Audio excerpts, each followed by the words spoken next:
Di pagi cahaya terpantul, di malam hari bulan cahaya penuh. Cerita ini berkisah 25 rasul. Rasul dipilih adalah Nabi Nuh. Nabi Nuh merupakan keturunan ke-9 dari Nabi Adam alaihi salam. Pada zaman itu, setiap manusia memiliki usia yang panjang. Nabi Nuh diangkat oleh Allah menjadi Nabi dan Rasul pada usia 480 tahun. Sepanjang usianya, Nabi Nuh terus berdakwah tanpa mengenal lelah. Meskipun Nabi Nuh telah berdakwah dalam jangka waktu yang lama, namun hanya dari kalangan orang-orang miskin yang mahu mengikut beliau. Hal ini menyebabkan kaum Nabi Nuh yang kaya tidak mahu mengikut ajaran beliau kerana tidak ingin dengan orang bawahan.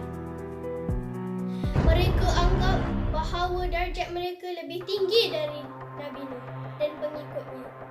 Bagi mereka, Nabi Nuh tidak ada apa-apa kelebihan pun, hanya manusia biasa. Mereka hanya akan mengikuti ajaran Nabi Nuh jika pemimpinnya miskin dari pengikutnya di usia yang muda. Tentulah Nabi Nuh tidak bersetuju. Hal inilah yang membuat pemimpin kaum kafir menentang Nabi Nuh.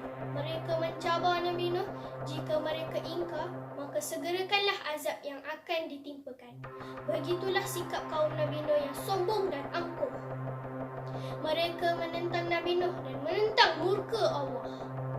Mereka bahkan mengejek Nabi Nuh, seorang yang gila dan tidak sedar diri. Mereka tetap menyembah berhala. Allah kemudian memberi petunjuk kepada Nabi Nuh agar membina sebuah kapal yang besar di puncak bukit. Pembuatan kapal besar itu adalah bersama pengikutnya, namun mengambil masa yang lama. Allah ingin menguji kesabaran Nabi Nuh. Nabi Nuh diejek orang gila dan bodoh kerana tidak membuat kapal di laut, tapi di atas bukit. Nabi Nuh tetap meneruskan pekerjaannya sehingga kapal itu siap. Bukan hanya kaumnya yang ingkar itu, bahkan keluarganya sendiri, iaitu isterinya dan anaknya yang bernama Kan'an, terpengaruh untuk menjadi durhaka kepada Allah. Nabi Nuh dengan izin Allah, akhirnya kapal itu siap sepenuh.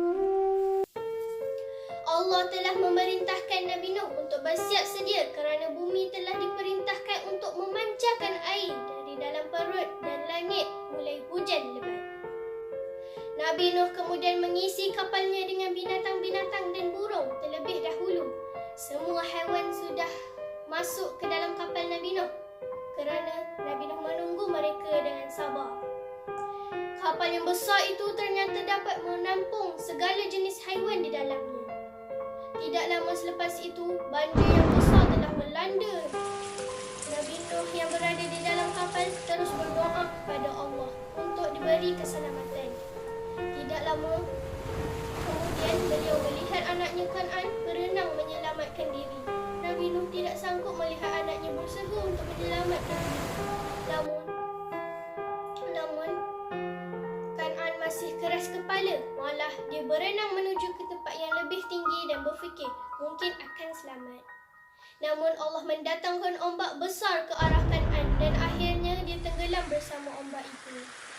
Tidak lama selepas semua kaum Nabi Nuh yang ingkar tenggelam, banjir pun surut.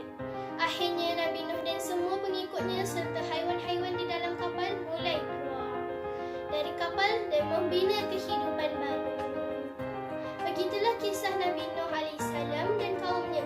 Semoga kisah ini bermanfaat dan menjadi tauladan buat semua. Terima kasih. Wabillahi taufiq wa hidayah. Wassalamualaikum warahmatullahi wabarakatuh.